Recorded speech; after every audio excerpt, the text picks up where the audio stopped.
이 본문이 여러분이 잘 알고 있는 성령 임재 사건의 그 아주 그 모습을 정확히 묘사한 사실 유일한 본문입니다. 그러니까 누가가 직접 봤는지 아니면 전해 들은 건지는 잘 모르지만 가장 성령 임재 사건의 정확한 그 사실 묘사를 하는 성경 안에 사실은 좀 유일한 그런 본문입니다.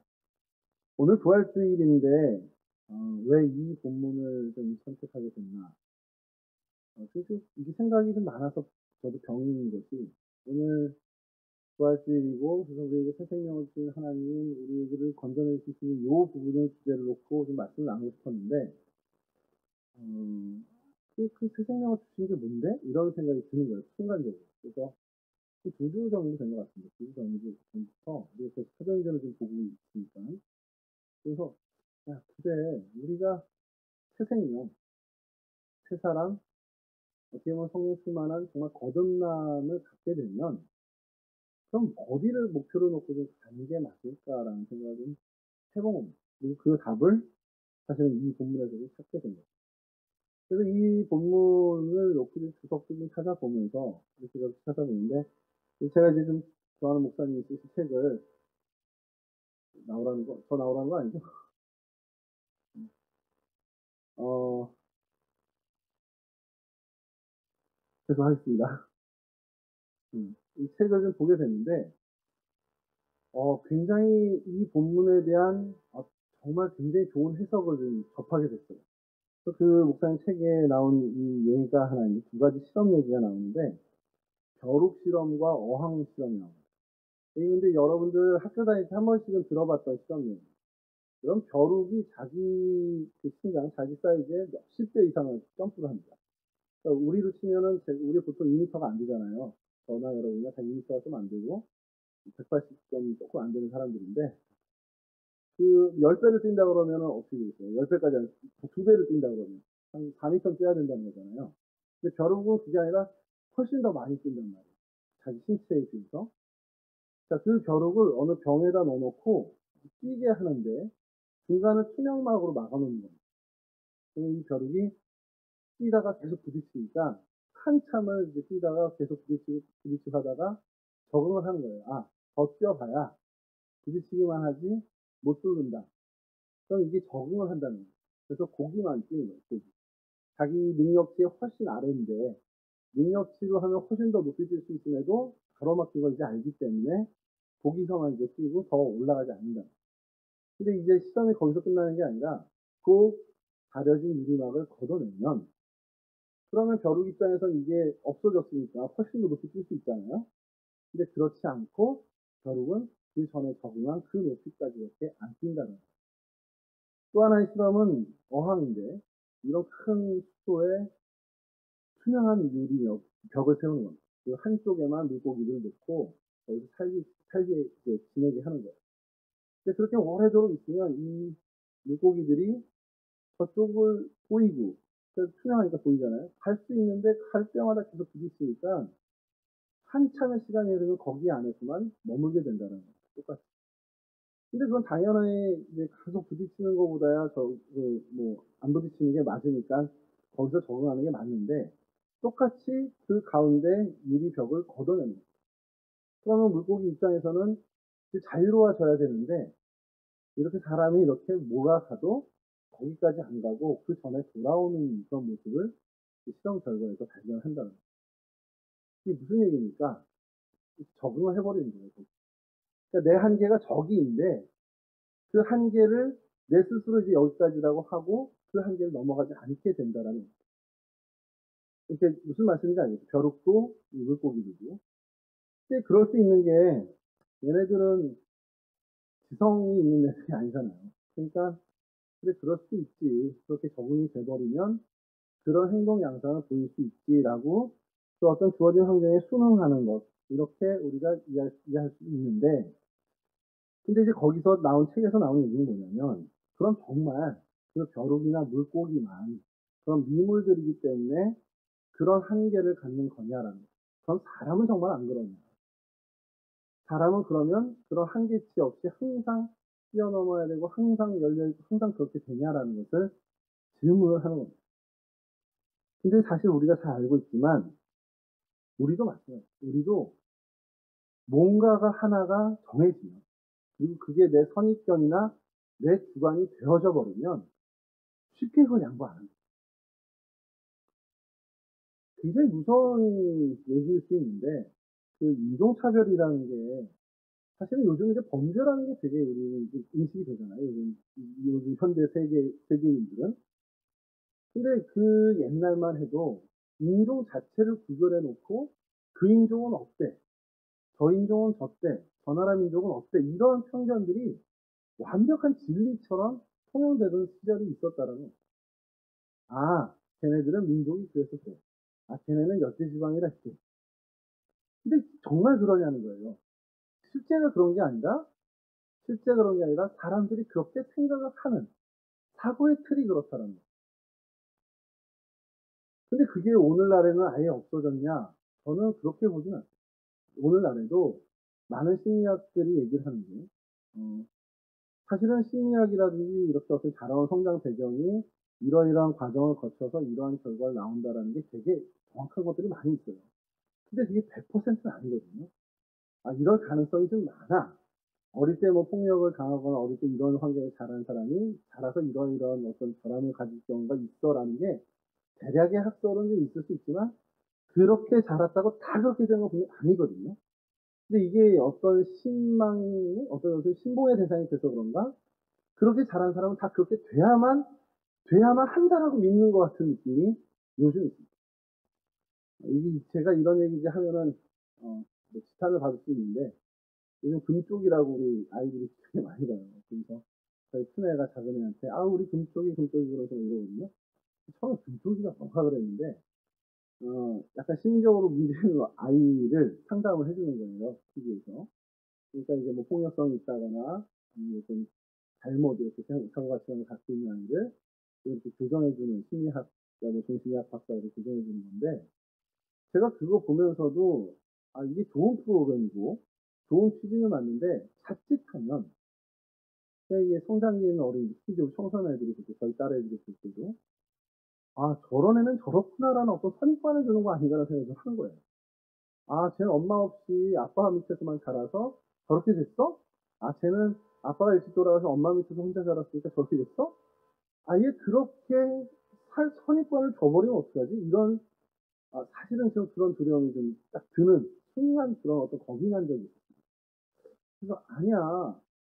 엄마 아빠 없이 나도 그렇게 자라서 할머니 할아버지 밑에서 자라서도 훨씬 더 긍정적으로 자라는 애들도 있고 그런 어떤 우리가 가능성들을 좀 다 열어놔야 되는데 우리는 가능하잖아요. 청년들이나 우리 어른들은 뭐 인생 살아보니까 그런 애도 있고 아닌 애도 있다 이런데 우리 이제 막 가치관이 형성되는 청소년 애들한테 그런 혹시라도 그런 선입견을 줄 수 있는 영역을 어떡하나라는 걱정을 좀 해보게 됐었습니다.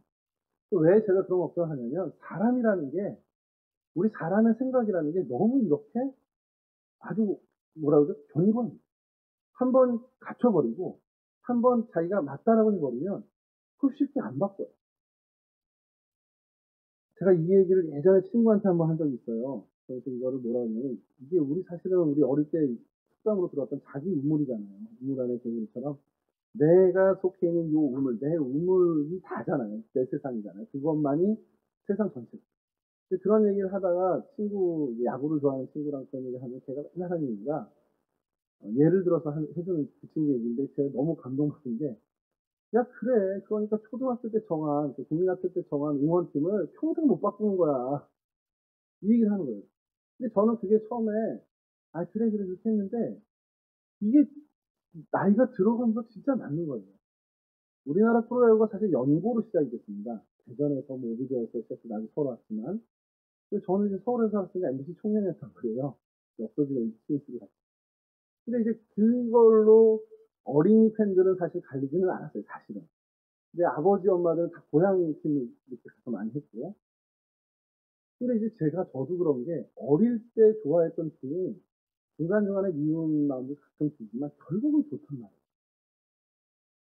그거 바꾸기가 쉽지 않습니다. 그러니까 사람이라는 게 다 그래요. 이렇게 뭔가를 내가 한번 붙여놓은 생각과 가치가 있는 것이 정말 바뀌는 게 너무너무 어려워요. 자, 2차원으로 오늘 본문을 한번 여러분 다시 봐주시는데, 오늘 제목이 뭡니까? 갈릴리 사람. 왜 이 말씀을 드리냐? 자, 오순절 성령이 임재했습니다. 성령이 임재했는데, 제일 먼저 나타난 현상이 뭡니까? 불의 혀 같은 불이 각 사람 머리에 임하면서 이들이 성령의 충만함을 받으면서 한 것이 각기 다른 언어로 말을 하기 시작합니다. 자, 이게 우리의 방언이죠. 방언의 임재를 우리가 얘기를 하는데, 본문을 여러분 한번 계속해서 되씹어 보세요. 이 방언의 실체가 우리가 기존에 알고 있던 그 방언과는 좀 다릅니다.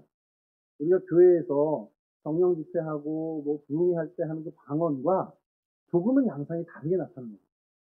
본질은 같아요. 사실은 본질은 같지만 양상이 나타난 부분이 조금 다른데 이거 자꾸 묵과하고 넘어가는 버릇이 있습니다. 우리 교회 문화가.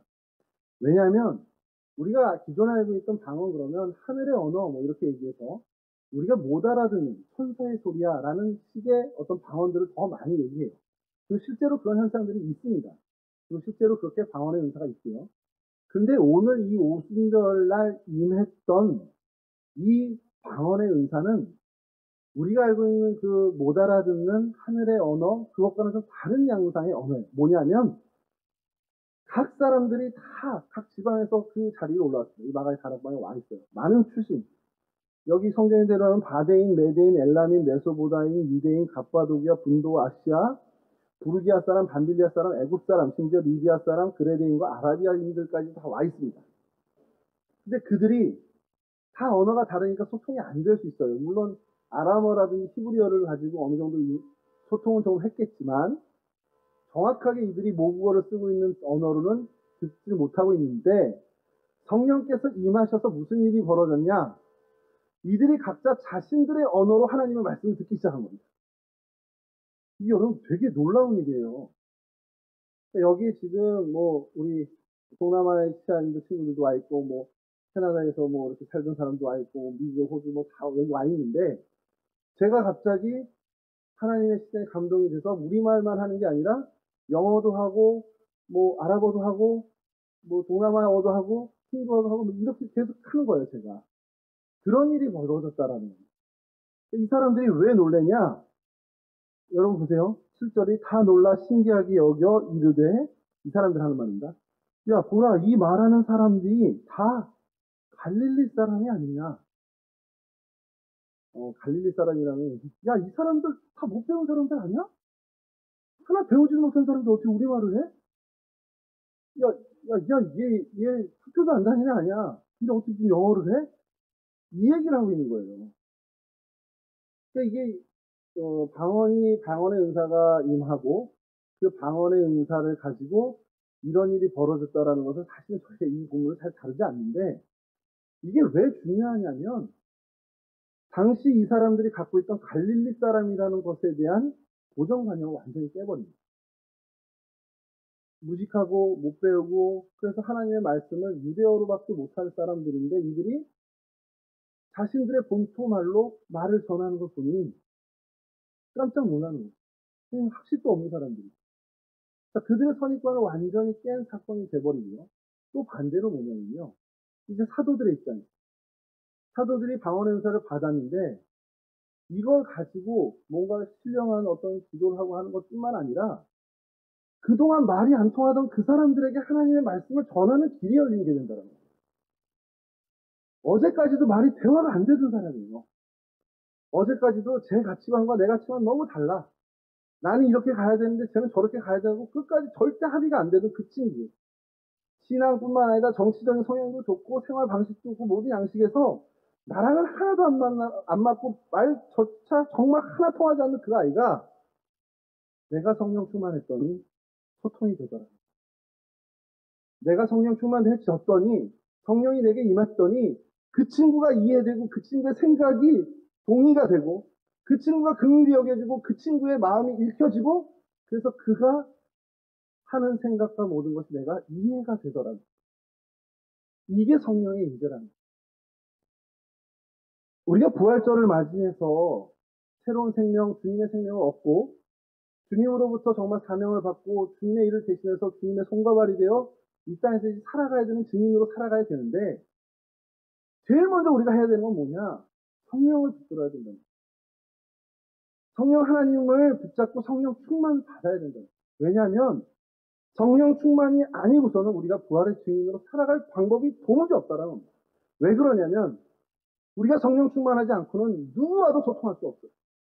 그냥 막힌 담과 그들과 단절된 세상에서 내 안에 우물 안에서만 내가 증인이네, 내가 예수를 믿네, 내가 예수를 복음을 전파하네 라는 생각으로 그냥 착각하며 살아갈 수밖에 없다는 겁니다.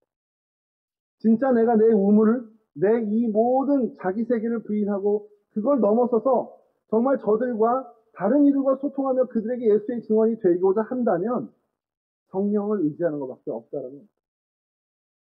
그래서 이 부활절에 이 부분을 좀 같이 나누고 싶거든요. 우린 부활의 증인이야. 내가 부활의 증인이야. 내가 정말 다시 산 사람이야. 내가 정말 죽을 수밖에 없는 사람인데 내가 살아났잖아. 그럼 이거를 증거하기 위해선 성령 하나님 외에는 없다라는 거예요. 성령 하나님만이 나와 생각이 다르고 나와 벽이 있고 나와 어떤 가치관이 다르고 길이 다른 사람과 소통하게 하시고 교류하게 하시고 그래서 나로 하여금 내 우물을 벗어나 정말 내 지경이 확장되게 하시는 유일한 능력을 갖고 계신 분이 성령 하나님 뿐이라는 겁니다. 여러분 이 부분 이후에 이제 성령 임재 그리고 오순절 이 부분을 좀 계속해서 앞으로도 몇 주 동안 좀 말씀을 나누려고 하는데 이 다른 언어라는 것들 꼭 좀 기억해 주세요. 방언의 은사라는 게 물론 우리가 기도에 힘이 딸리고 그래서 정말 방언의 은사로 기도의 시간을 늘리고 기도의 열정을 늘리는 그런 유익이 있습니다만 그것만을 가진 것이 방언의 은사가 아니라는 거예요. 우리에게 하나님 방언의 은사를 주셨다라는 것은 소통이 안 되던 그 사람과 소통이 되고 내 언어가 아닌 사람으로 내 언어가 아닌 것으로 그 사람과 이야기를 나누고 마음이 통하고 성도 안에서 교제가 되는 것들 그런 것들이 다 방언의 은사고 통역의 은사라는 거예요. 그게 다 한 성령의 은사라는 겁니다. 그래서 여러분 바라기는요. 여러분들의 지경을 좀 넓혔으면 좋겠습니다. 여러분 지경을 넓혀서 어디 신도시 가서 땅 투기하는 게 아니라 여러분들이 정말 사람을 만나는 이제까지 여러분들이 선호했던 그 사람들, 그 성향의 사람, 그런 사람들만 만나는 게 아니라 성령 하나님의 도우심으로 말미암아 이제까지 아직 내가 그렇게 관심 갖지 못했고 그렇게 기도 한마디 해주지 못했던 지체들 그들을 계속해서 더 만나기 위해서 애쓰는 그 지경을 좀 넓혀갔으면 좋겠습니다. 왜냐하면 하나님이 여러분들에게 원하시는 게 그거예요. 여러분들에게 성령을 주시고 성령의 은사를 주시는 이유는 그 성령으로 충만케 하시는 이유는 여러분들로 하여금 여러분들과 더 소통해야 되는 많은 지체들 그들 가운데 선한 하나님의 영향력이 들어갈 수 있도록 여러분들을 쓰시고자 하십니다. 여러분 직장에서도 가정에서도 교회에서도 어디서든 여러분 주변에 누군가를 하나님이 붙여주셨다면 우연히 만난 게 아닙니다. 그 사람들이 여러분들의 영향력을 받을 수 있도록 여러분들의 사람에 대한 지경이 넓어지는 일을 위해서 꿈꾸고 기도했으면 좋겠습니다. 어려울 수 있어요. 나이가 들면 들수록 새로운 사람 만나고 이야기하는 게 쉽지 않은데 이 은사, 성령의 이 능력을 받으면 가능합니다. 하나님이 우리를 그렇게 사용하시고자 우리를 부르셨습니다. 이 부활의 새 생명이 있는 이날 다시 한번 우리에게 주신 생명을 주신 주님께 감사하면서 이 새 생명의 증인으로 살아가는 그래서 많은 사람들 특히 사람에 대해서 지경이 넓어져가는 우리 청년들이 되었으면 좋겠습니다. 여러분들로 인해서 우리 청년부 예배 인원이 늦지 않은 건 상관없습니다. 여러분들 각자로 인해서 여러분들이 접하는 사람들 그들이 정말 하나님의 사람으로 예수를 알게 되는 사람들로 변화되는 그 놀라운 일들이 정말 곳곳에서 벌어지는 그 놀라운 일들이 있었습니다. 여러분 직장에서나 가정에서나 여러분들의 모든 삶의 자리에서 이와 같은 생명의 역사가 일어나기를 주님의 이름으로 간절히 축원합니다. 기도하겠습니다.